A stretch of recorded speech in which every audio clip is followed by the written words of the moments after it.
السلام علیکم ویورز، میرا نالج ٹیوب چینل پر آپ کو ایک دفعہ پھر ویلکم کرتا ہوں۔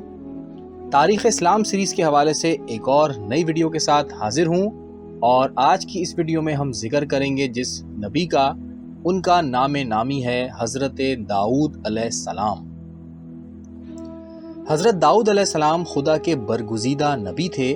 یہ اسی طرح تمام ایوب سے پاک تھے جس طرح دیگر انبیاء خدا تھے۔ آپ معصوم تھے، شجاعت میں آپ یکتا تھے۔ روایت کے مطابق اگر آپ کی کسی بکری کو شیر دبوچ لیتا تھا تو آپ اسے گردن سے پکڑ کر بکری چھین لیتے تھے۔ خداوند عالم نے قرآن مجید میں آپ کا بار بار ذکر کیا ہے اور خصوصیت سے آپ کی نبوت کا اعلان فرمایا ہے۔ آپ پر زبور کا نزول ہوا تھا، آپ کو ایسا لہن دیا گیا تھا کہ دنیا میں کسی کو بھی نصیب نہیں ہوا۔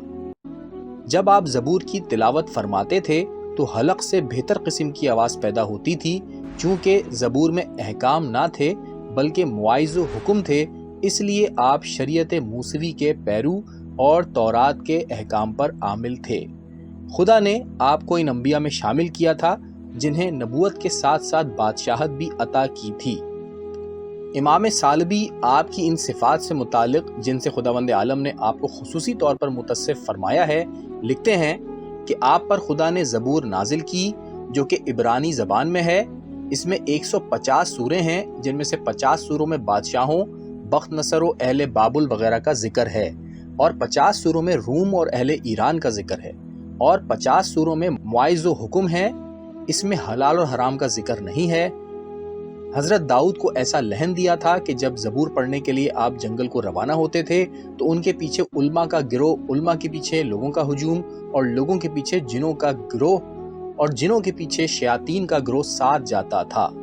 وہ 70 لہن میں زبور کی تلاوت فرماتے تھے۔ جب پڑھنے لگتے تھے تو وحشی جانور تک قریب آ جاتے تھے، پرندوں کے ٹھٹ لگ جاتے تھے، بہتا پانی رک جاتا تھا، چلتی ہوئی ہوا تھم جاتی تھی۔ شیطان نے اسی سے متاثر ہو کر بانسری وغیرہ کی ایجاد کی تاکہ لوگ حضرت داؤد کی طرف سے پھر جائیں۔ جب آپ زبور کی تلاوت کرتے تھے تو پہاڑوں میں سے بھی عبادت کی آواز پیدا ہونے لگتی تھی۔ خدا نے آپ کو حکمت اور فضل الخطاب سے نوازا تھا، عبادت کرنے کی قوت عطا کی تھی، ہمیشہ ہر دوسرے دن روزہ رکھتے تھے اور ساری رات عبادت میں گزارتے تھے، حکومت عطا کی تھی، حملہ آوری کی طاقت دی تھی، انہوں نے کبھی شکست نہ کھائی۔ خدا نے ان کے لیے لوہے کو نرم کر دیا تھا، جب وہ لوہے کو چھوتے تھے تو وہ موم کی مانند نرم ہو جاتا تھا۔ آپ آگ کی مدد کے بغیر زرہ تیار کر لیتے تھے اور اسی کو فروخت کر کے اپنا گزر بسر کرتے تھے۔ آپ کا حسب نامہ بروایت طبری یہ ہے: داؤد بن ایسایور بن اوید بن آبو بن سلمون بن یحمیون بن عمران بن رام بن عمرو بن فارز بن یہودا بن یعقوب بن اسحاق بن ابراہیم علیہ السلام۔ مورخین کا بیان ہے کہ حضرت موسیٰ علیہ السلام کے بعد سے بنی اسرائیل نے گناہوں کا جو راستہ اختیار کر لیا تھا اور وہ سخت بے دین ہو گئے تھے، تو خداوند عالم نے ان کی ہدایت کے لیے متعدد انبیاء مبعوث فرمائے، لیکن یہ قوم پھر بھی راہ راست پر نہ آئی، یہاں تک کہ خدا نے حضرت اسماعیل کو بطور نبی مبعوث کیا۔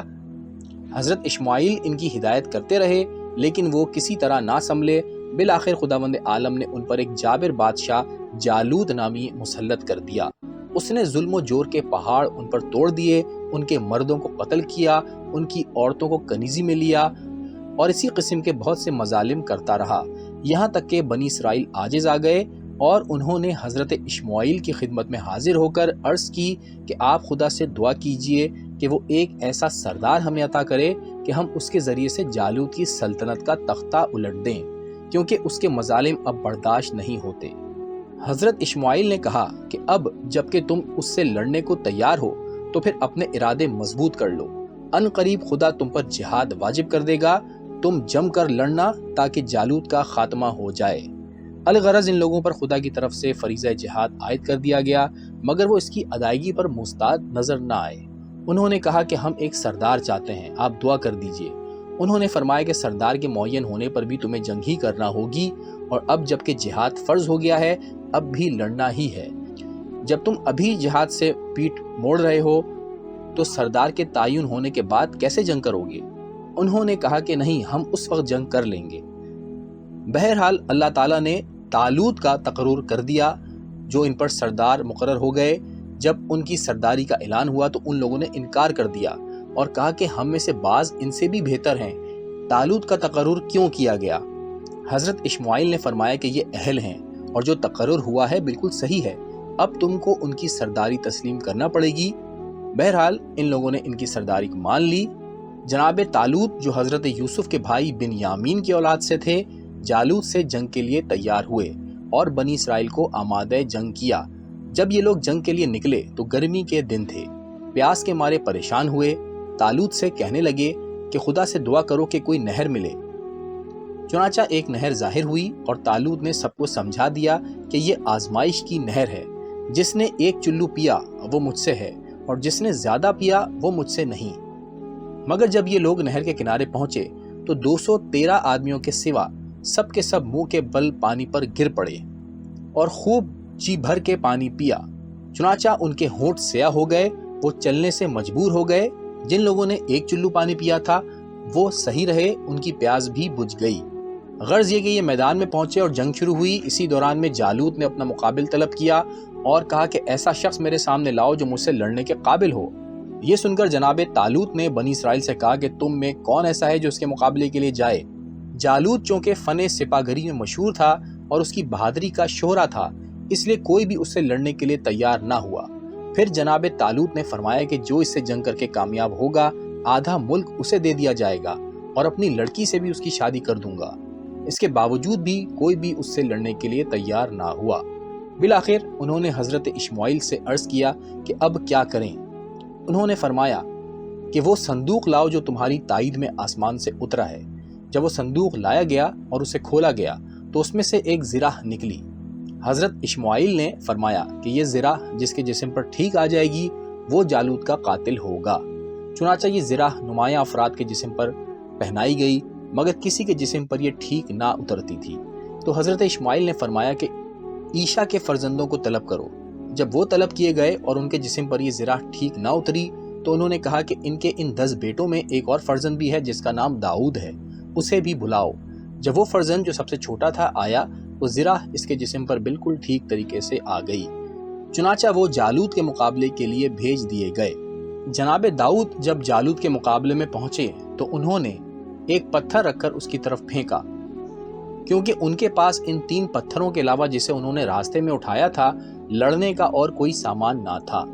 وہ پتھر ٹھیک جالوت کی پیشانی پر لگا۔ جالوت جو ایک زبردست ہاتھی پر سوار تھا اور شاندار تاج پہنے ہوئے تھا وہ اور آلات حرب سے بھی آراستہ تھا، چکرا کر گرا اور وہیں مر گیا۔ پھر انہوں نے ایک پتھر لشکر کے داہنی طرف اور ایک بائیں طرف مارا جس سے سارا لشکر تباہ و برباد ہو گیا۔ بالآخر حضرت داؤد کو سلطنت مل گئی اور ان کی شادی طالوت کی لڑکی جس کا نام میخیل بنت طالوت تھا سے ہو گئی۔ مورخین کا بیان ہے کہ جب حضرت داؤد علیہ السلام قتل جالوت سے فراغت حاصل کر چکے تو طالوت سے کہنے لگے کہ تم اپنا وعدہ پورا کرو، یعنی اپنی لڑکی کی شادی میرے ساتھ کر دو۔ طالوت نے کہا کہ میرا وعدہ یہ تھا کہ میں نصف سلطنت دوں گا، تم نصف سلطنت قبول کر لو۔ انہوں نے کہا کہ نصف سلطنت تو میں لے ہی لوں گا لیکن سوال تو لڑکی کی شادی کا ہے۔ طالوت نے کہا کہ چلو شادی بھی کر دیں گے لیکن تم یہ بتاؤ کہ مہر کیا دو گے؟ انہوں نے کہا کہ مہر کا ہماری طرف سے کوئی وعدہ نہیں ہے۔ طالوت نے کہا کہ نہیں، مہر تو ضروری ہے، چلو تمہیں جو نصف سلطنت ملنے والی تھی اب اسی کو مہر میں قرار دے دو۔ یہ سن کر بنی اسرائیل سخت ناراض ہوئے اور انہوں نے کہا کہ تم ان پر ظلم نہ کرو اور جو وعدہ کیا ہے اسے پورا کرو۔ طالوت نے کہا کہ اچھا ایسا کرو کہ اس نکاح کے سلسلے میں مہر اپنی بہادری سے ادا کر دو، یعنی میں جس پہاڑ میں رہتا ہوں اس میں 200 کافر میرے دشمن ہیں، تم ان کو قتل کر کے ان کے سر میرے پاس لاؤ اور میری لڑکی سے نکاح کر کے اسے لے جاؤ۔ حضرت داؤد نے اس بات کو مان لیا اور پہاڑ پر جا کر ان لوگوں سے جنگ کی اور سب کو قتل کر کے ان کے سر طالوت کے سامنے موجود کر دیے۔ حضرت داؤد کی ایک اور شادی بتشبیح نامی عورت سے ہوئی۔ اس کا واقعہ یہ ہے کہ حضرت داؤد بیت المقدس میں قیام پذیر تھے۔ ایک دن کار منصبی سے فراغت کے بعد جبکہ سورج ڈوب رہا تھا بالا خانے پر چلے گئے، ناگہاں ان کی نگاہ ایک عورت پر پڑی۔ چونکہ ان کے بطن سے نبی خدا سلیمان کی پیدائش مقرر ہو چکی تھی لہٰذا حضرت داؤد نے اسے اپنے حوالے نکاح میں لانے کا ارادہ کیا۔ ان سے بتایا گیا کہ یہ عورت جس کا نام بتشبیح بنت اخنیام ہے اوریہ بن حنان اشتی سے منسوب اس کی منگیتر ہے، جو کہ آپ کی فوج میں ایک بہادر سپاہی ہے اور اس وقت جنگ بلقا میں گیا ہوا ہے۔ حضرت داؤد نے اسے طلب کیا اور اسے تبادلہ خیال فرمایا، جس کے نتیجے میں معلوم ہوا کہ اس عورت کے بزرگوں نے اوریہ کے کسی طرز عمل سے ناراض ہو کر رشتہ دینے سے انکار کر دیا ہے۔ چنانچہ حضرت داؤد نے اس سے شادی کا پیغام بھیجا۔ اس نے بروایت طبری اس رشتے کو اس شرط کے ساتھ مان لیا کہ جب میرے بطن سے فرزند پیدا ہوگا تو اسے اپنا جانشین بنائیں گے۔ حضرت داؤد چونکہ علم نبوت سے ولایت سلیمان اور ان کی خلافت و نبوت کو جانتے تھے، لہٰذا بات طے ہو گئی اور حضرت داؤد کی شادی ان کے ساتھ ہو گئی۔ حضرت داؤد علیہ السلام حضرت اسماعیل کے انتقال فرمانے اور طالوت کی وفات کے بعد درجہ نبوت پر فائز ہوئے۔ روایت میں ہے کہ حضرت داؤد زبور کی تلاوت اتنی جلدی کر لیتے تھے کہ لوگ حیران ہو جاتے تھے، یعنی سواری کے لیے زین گھوڑے پر رکھتے تھے تو زبور شروع کرتے تھے اور زین کستے کستے زبور ختم کر دیتے تھے۔ ٹھیک اسی طرح امیر المومنین حضرت علی کے بارے میں بھی روایت ہے، منقول ہے کہ ایک پاؤں رکاب میں رکھتے تھے اور دوسرے رکاب تک پہنچتے پہنچتے قرآن ختم کر لیتے تھے۔ حضرت داؤد علیہ السلام اپنا گزرے اوقات کھجور کے پتوں سے زنبیل بنا کر کیا کرتے تھے، اور جو اس کی آمدنی سے زیادہ خرچ کی ضرورت ہوتی تھی وہ بیت المال سے لے لیا کرتے تھے۔ ایک دن وہ بازار سے گزر رہے تھے کہ ایک فرشتہ انسانی صورت میں ملا۔ انہوں نے حسب عادت اس سے پوچھا کہ تم داؤد کو پہچانتے ہو؟ اس نے کہا ہاں پہچانتا ہوں۔ انہوں نے پوچھا وہ کیسا آدمی ہے؟ فرشتے نے کہا وہ بہت اچھے آدمی ہیں، لیکن ان میں ایک عیب ہے۔ انہوں نے پوچھا وہ کیا؟ اس نے کہا کہ وہ یہ ہے کہ وہ بیت المال سے اپنا آذوقہ پورا کرتے ہیں اور خود مکمل محنت سے رزق فراہم نہیں کرتے۔ یہ سن کر حضرت داؤد اپنے گھر واپس آئے اور انہوں نے بیت المال سے رقم لینا بند کر دیا اور زرہ سازی کا کام شروع کر دیا۔ خداوند عالم نے ان پر یہ کرم کیا کہ لوہے کو موم بنا دیا۔ وہ آگ اور آلات کے بغیر بہترین زرہ تیار کر لیتے تھے اور اسی سے اپنی آمدنی حاصل کرتے تھے۔ حضرت داؤد ہی زرہ سازی کے موجد تھے اور ان جیسی زرہ کوئی نہیں بنا سکتا تھا۔ مورخین کا بیان ہے کہ حضرت داؤد علیہ السلام بے پناہ عبادت کرتے تھے۔ دن بھر روزہ رکھنا، رات بھر عبادت کرنا آپ کا شیوا تھا۔ ایک دن انہوں نے سوچا کہ ایسی جگہ چل کر عبادت کرنا چاہیے جہاں کوئی نہ ہو۔ چنانچہ آپ ایک پہاڑ کی بلندی پر چلے گئے اور وہاں عبادت میں مشغول ہوئے۔ اتنے میں جبرائیل آئے اور انہوں نے کہا کہ اے داؤد تم یہاں کیوں آئے ہو؟ فرمایا عبادت اور مناجات کرنے۔ حضرت جبرائیل نے کہا کہ تمہیں تو علم ہے کہ خدا ہر ایک کی آواز سنتا ہے، وہ چاہے جتنی خفی ہو۔ کہا میرا دل یہی چاہا کہ میں بالکل تنہائی میں اپنے مالک سے مناجات کروں، اسی لیے میں آ گیا۔ جبرائیل نے کہا اچھا آؤ تمہیں توجہ قدرت کا ایک نظارہ دکھاؤں۔ یہ کہہ کر حضرت جبرائیل انہیں ایک سمندر میں لے گئے اور اتنی گہرائی میں لے گئے کہ اگر اتنی مسافت خشکی میں طے کی جاتی تو 40 دن لگتے۔ جب وہ سمندر کی بالکل تہ میں چلے گئے تو وہاں ایک بہت بڑا پتھر ملا۔ جب اسے توڑا تو اس میں ایک بہت چھوٹا سا کیڑا پڑا ہوا تھا۔ جبرائیل نے کہا اے داؤد رب العالمین اس کیڑے سے بھی غافل نہیں ہے، اس کی آواز سنتا ہے اور اسے روزی دیتا ہے۔ حضرت داؤد علیہ السلام لوگوں کے فیصلے حسب دستور سابق گواہوں اور قسم کے اصول پر کیا کرتے تھے اور یہی مناسب بھی تھا، لیکن ایک دن انہوں نے خدا سے درخواست کی کہ مالک میری گزارش یہ ہے کہ گواہوں اور قسم سے بے نیاز ہو کر علم حقیقی کے مطابق فیصلہ کیا کروں، یعنی تو جو عالم حقیقی سے مجھے اصل حال سے آگاہ کر دے گا اسی کے مطابق میں فیصلہ کر دیا کروں گا۔ خداوند عالم نے فرمایا کہ اے داؤد میں ایسا تو تمہاری خواہش کے مطابق کر دوں گا، لیکن میں جانتا ہوں کہ تمہاری قوم اس فیصلے کو برداشت نہ کر پائے گی۔ لیکن پھر بھی خداوند عالم نے اس انداز فیصلے کی حامی بھر لی۔ چنانچہ ایک دفعہ 2 اشخاص حضرت داؤد کے پاس جھگڑتے ہوئے آئے۔ ان میں سے ایک نے کہا کہ اس دوسرے شخص نے میرا مال غصب کر لیا ہے، لہٰذا میرا مال اسے دلوا دیجیے۔ حضرت داؤد نے اس کے فیصلے کے لیے خدا کی طرف رجوع کیا۔ خدا نے فرمایا کہ اے داؤد تم مدعا علیہ سے کہو کہ اس مدعی کو قتل کر دے اور اس کا سارا مال اسے دلوا دو۔ حضرت داؤد نے حسب الحکم مدعا علیہ کے ذریعے سے مدعی کو قتل کروا دیا اور اس کا مال مدعا علیہ کو دلوا دیا۔ یہ خبر پھیلتے ہی بنی اسرائیل میں ہلچل مچ گئی اور لوگ حضرت داؤد کے پاس آ کر کہنے لگے کہ آپ نے مظلوم کی حمایت کے بجائے ظالم کی حمایت کی اور مظلوم کو تباہ کرا دیا، یہ کہاں کا انصاف ہے؟ حضرت داؤد نے خدا کی طرف رجوع کیا۔ حکم ہوا کہ تم ان سے کہہ دو کہ اس مدعی نے مدعا علیہ کے باپ کو قتل کر کے اس کا سارا مال لوٹا تھا۔ اس نے اسے قتل کرنے کا اسی لیے حکم دیا ہے کہ وہ قاتل تھا۔ انصاف یہی ہے کہ قاتل کو قتل کیا جائے اور اس کا مال اس کے ورثہ کو دلوایا جائے۔ اے داؤد تم فلاں مقام پر جاؤ، وہاں اس کا باپ دفن ہے، اور اس کا نام لے کر آواز دو، قبر سے جواب آئے گا، اس سے پوچھو کہ تیرا قاتل کون ہے۔ چنانچہ حضرت داؤد نے بہت سے بنی اسرائیل کو ہمراہ لے کر اس مقام کی تلاش کی اور اس شخص کا نام لے کر آواز دی۔ جواب آیا، لبیک یا نبی اللہ، کیا حکم ہے؟ حضرت داؤد نے فرمایا، بتا تیرا قاتل کون ہے؟ اس نے اسی مدعی کا نام لیا اور کہا کہ اس نے مجھے قتل کر کے میرا سارا مال لوٹ لیا ہے۔ یہ دیکھ کر بنی اسرائیل کو تسلی ہو گئی اور ان کے دل میں حضرت داؤد کی عظمت بڑھ گئی۔ اسی طرح ایک دن ایک بوڑھا شخص ایک جوان کو پکڑ کر مسجد میں حضرت داؤد کے پاس لے آیا۔ اس جوان کے ہاتھ میں انگور کا خوشہ تھا۔ بوڑھے شخص نے حضرت داؤد سے کہا کہ اس جوان نے میرا باغ تباہ کر دیا ہے، لہٰذا ہمارے اور اس کے درمیان فیصلہ کیجیے۔ حضرت داؤد نے خالق کائنات کی طرف رجوع کیا۔ جواب ملا کہ اس جوان کو تلوار دے دو کہ یہ اس بوڑھے فریادی کو قتل کر دے، کیونکہ اس نے اس جوان کے باپ کو قتل کیا ہے اور 40,000 کی رقم اس کی ہضم کر لی ہے، اور وہ رقم فلاں درخت کے نیچے دفن ہے، اسے کہو کہ وہ جا کے نکال لے۔ چنانچہ ایسا ہی کیا گیا۔ اسی قسم کے بہت سے فیصلے اور واقعات ہیں۔ ایک روایت کے مطابق خدا نے آسمان سے ایک زنجیر لٹکا دی تھی جس کا ایک سرا کہکشاں سے ملا ہوا تھا اور دوسرا حضرت داؤد کے مکان کے قریب تھا۔ جب آسمان سے کوئی حادثہ رونما ہونے والا ہوتا تھا تو زنجیر حرکت میں آ جاتی تھی اور اس سے ایک قسم کی آواز پیدا ہوتی تھی، اور حضرت داؤد حادثے کی طرف متوجہ ہو جاتے اور اس کا تدارک کر لیتے تھے۔ یہ زنجیر بیماروں کے لیے شفا کا کام بھی کرتی تھی، لوگ اسے مس کر کے شفا حاصل کرتے تھے، پھر اسی کے ذریعے سے فیصلہ بھی کیا جانے لگا۔ یہ سچے شخص کے ہاتھ میں آ جاتی تھی اور مجرم جب ہاتھ بڑھاتا تھا تو بلند ہو جاتی تھی۔ حضرت امام جعفر صادق فرماتے ہیں کہ ایک شخص نے دوسرے شخص کے پاس اپنا موتی امانت کے طور پر رکھوایا۔ جب وہ مانگنے گیا تو اس نے انکار کر دیا اور کہا کہ تیرا کوئی موتی میرے پاس نہیں ہے۔ اس نے کہا کہ اچھا، زنجیر آسمانی کے پاس چلو۔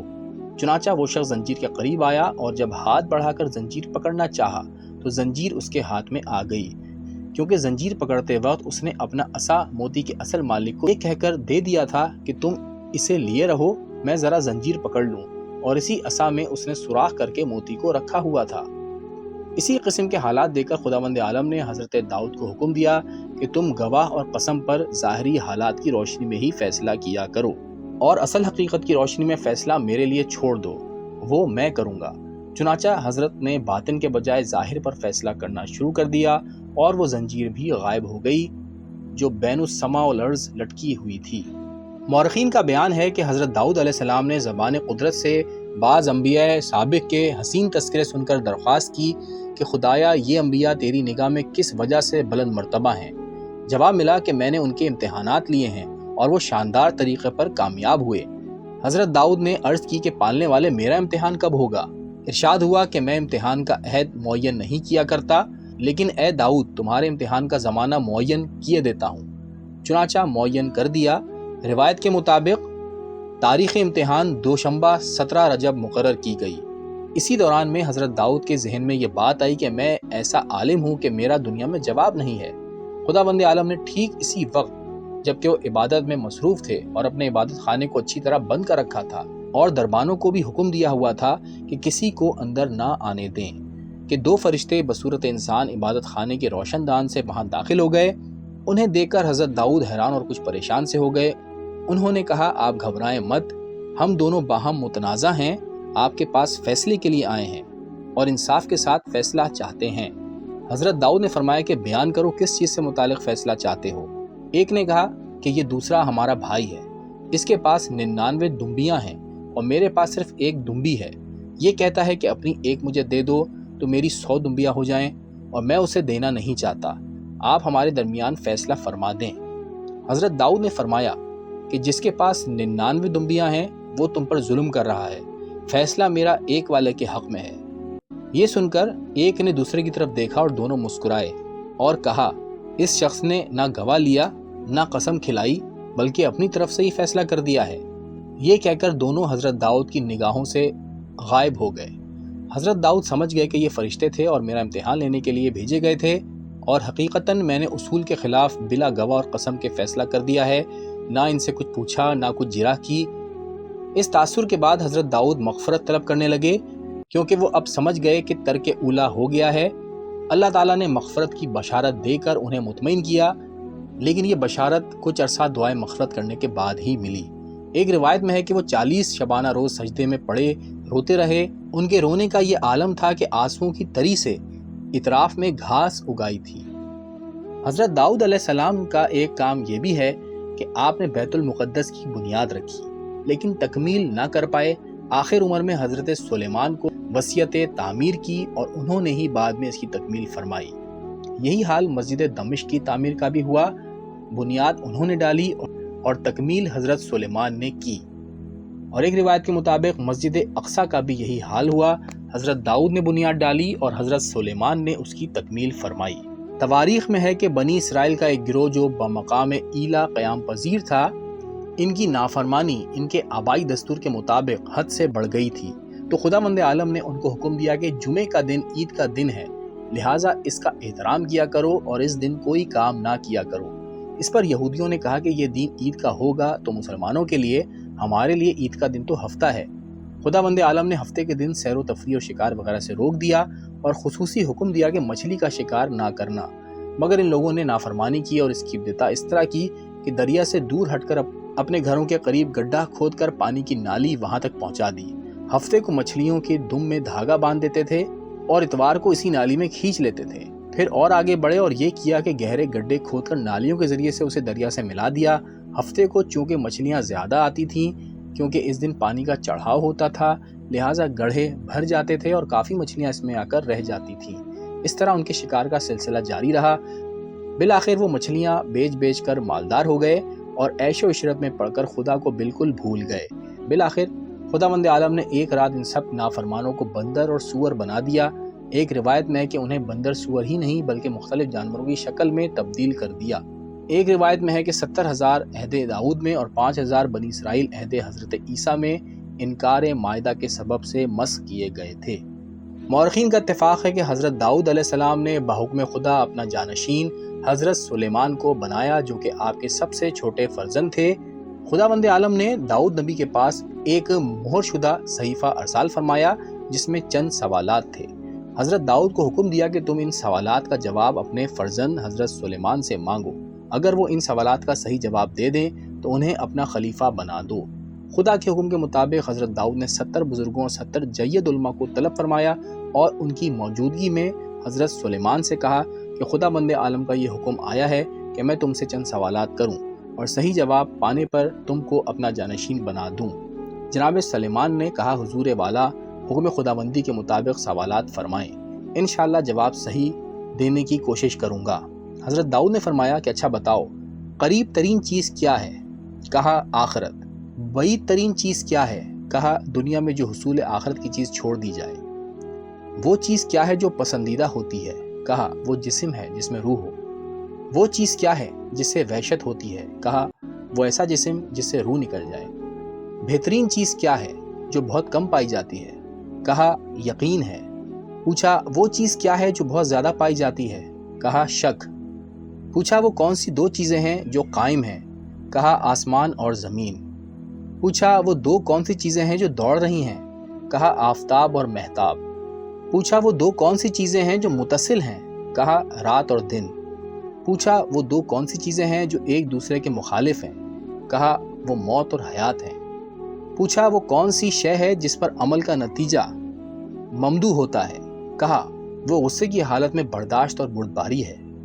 پوچھا وہ کون سا فعل ہے جس کے کرنے کا نتیجہ مذمت ہے؟ کہا وہ غضب اور غصے کی حالت میں حد جاری کرنا ہے۔ یہ سن کر حضرت داؤد علیہ السلام نے اس مہر شدہ صحیفے کو کھولا جس میں جواب تھا اور لوگوں کو بتایا۔ علماء نے کہا کہ ایک سوال ہم بھی کر دیتے ہیں۔ کہا کرو۔ انہوں نے سوال کیا کہ انسان کے جسم میں وہ کون سی چیز ہے کہ جب وہ فاسد ہو جائے تو سارا جسم فاسد ہو جاتا ہے؟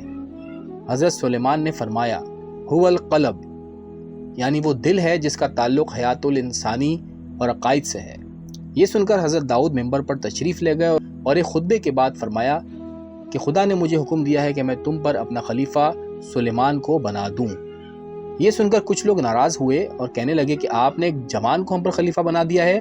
حضرت داؤد نے فرمایا کہ وہ تم میں سب سے زیادہ لائق ہے، اسی لیے ہم نے خدا کے حکم سے اسے خلیفہ بنایا ہے۔ اور اس کے بعد واضح لفظوں میں نص فرمائی، یہ تم پر میرا اور میرے بعد خلیفہ ہے۔ تاریخ یعقوبی میں ہے کہ جب حضرت داؤد اپنے فرزند حضرت سلیمان کو اپنا خلیفہ بنانے لگے تو ان کے ایک لڑکے نے جس کا نام ادونیاس تھا کہا کہ میں زیادہ حقدار ہوں، لہٰذا مجھے خلیفہ بنایا جائے۔ حضرت داؤد نے اعیان اصحاب کی موجودگی میں سلیمان کو ممبر پر بٹھا کر خلافت کا اعلان واضح کر دیا اور فرمایا خدا نے مجھے حکم دیا ہے کہ میں اپنے بیٹے سلیمان کے حوالے مملکت کر دوں۔ ابن واضح کہتا ہے کہ اس وقت حضرت سلیمان کی عمر 12 برس تھی۔ الغرض حضرت داؤد علیہ السلام نے 40 سال حکومت کرنے کے بعد حضرت عیسیٰ سے 2182 سال قبل بیت المقدس میں انتقال فرمایا، اور جس دن آپ کو دفن کرنے کے لیے لوگ جا رہے تھے تو سخت دھوپ تھی، انتہائی گرم لو چل رہی تھی۔ حضرت سلیمان نے پرندوں کو حکم دیا، انہوں نے پروں کا سایہ کیا اور لوگوں کی پریشانی دور ہوئی۔ تاریخ میں ان کے حوالے سے غلط بات یہ منسوب ہے کہ ان کی 99 بیویاں تھیں اور وہ ایک دن دربار لگاتے تھے اور ایک دن خلوت خاص میں رہتے تھے، یعنی ایک پورے دن بیویوں کے ساتھ مشغول رہتے تھے۔ یہ بات ان کی عصمت پر حرف لاتی ہے۔